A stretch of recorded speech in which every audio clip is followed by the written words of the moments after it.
ټول اسلام به منې. او دا د یهودو او د نصاراو کارو چې دوی به نؤمنو ببعض ونکفر ببعض، ځینې منو او ځینې نه منو. الله هم دې وساتي.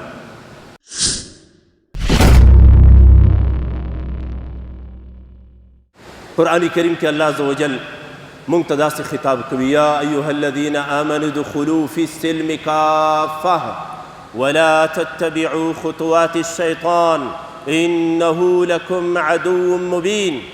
ای ایمان والاو، تاسو د الله په دین کې داخل شئ، کافتن ټول دین کې، جمیعا د دین ټول اړخونه به منې.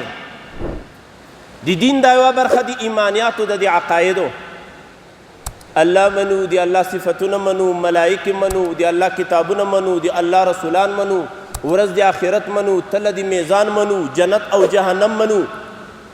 دا د دین یوه برخه ده. دې ته عقاید وایي. الله یو دی، الله شریک نه لري. څوک چې د الله سره شریک نیسي دا کافر کیږي. دا د دین یوه برخه ده. دې ته د عقایدو برخه وایي، دې ته ایمانیات ویلی کیدای شي. قرآن کریم کې ګڼ آیتونه په همدې برخه کې الله مونږ ته رانازل کړي دي. دې باندې به مونږ ایمان لرو، دا به منو. د اسلام بله برخه د عباداتو ده. روژه به نیسې، لمونځ به ادا کوې، حج به ادا کوې، لمانځه ته به اودس کوې، غسل به کوې، روژې به نیسې، زکات به ادا کوې. دا د اسلام یوه بله برخه ده.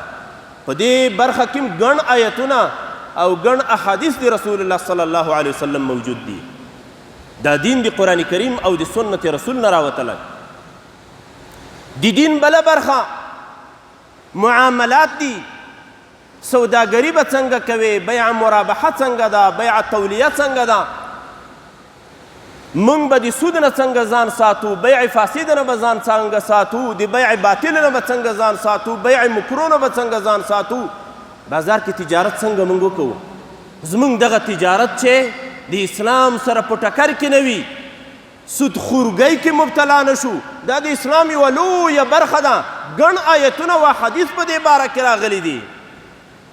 دا د اسلام یوه بله برخه ده. د اسلام بله برخه اخلاقی نظام دی. ستا اخلاق به څنګه وي، ستا گفتار به څنګه وي، ستا حرکات و سکنات به څنګه وي، رسول الله صلی الله علیه وسلم څنګه اخلاق و، د صحابه کرامو څنګه. دا د اسلام یوه بله برخه ده. په اسلام کې بله برخه د حقوقو ده. مور او پلار څه حقوق لري، د ګاونډي دپاره څه حقوق دي، د استاذ په شاګرد باندې څه حق دی، شاګرد په استاذ باندې څه حقوق لري، د خاوند په ښځه څه حقوق دي، د ښځې په خاوند باندې څه حقوق دي. اوس که موږ دا ووایو چې لمونځ منم او د حقوقو برخه یې نه منم، نعوذ بالله، موږ مسلمان پاتې کیدای شو. الله موږ نه غواړي ادخلوا فی السلم کافه، ټول اسلام به منې. او دا د یهودو او د نصاراو کارو چې دوی به نؤمنو ببعض ونکفر ببعض، ځینې منو او ځینې نه منو. الله هم دې وساتي. داسې به نه کوې. ټول اسلام الله درنه غواړي، ټول. او په اسلام کې بله برخه دی سیاست مدني ده، اسلامي حکومت ولی. په دې کې ګڼ آیتونه دي. په دې کې په لسګونو احادیث د رسول الله صلی الله علیه وسلم موجود دي. په دې کې د رسول الله صلی الله علیه وسلم تګلاره مخې ته پرته ده. په دې کې د خلفای راشدینو منهج مخې ته پروت دی. په دې کې د تابعینو او د تبع تابعینو حکومت ولی موجود دي. په دې کې موږ دپاره لوی تاریخ د اسلام پروت دی. په سوونو احادیث مبارکه موږ په اسلامي حکومت ولی کې لرو. ستا حاکم به څنګه وي، ستا ادارې به څنګه چلیږي،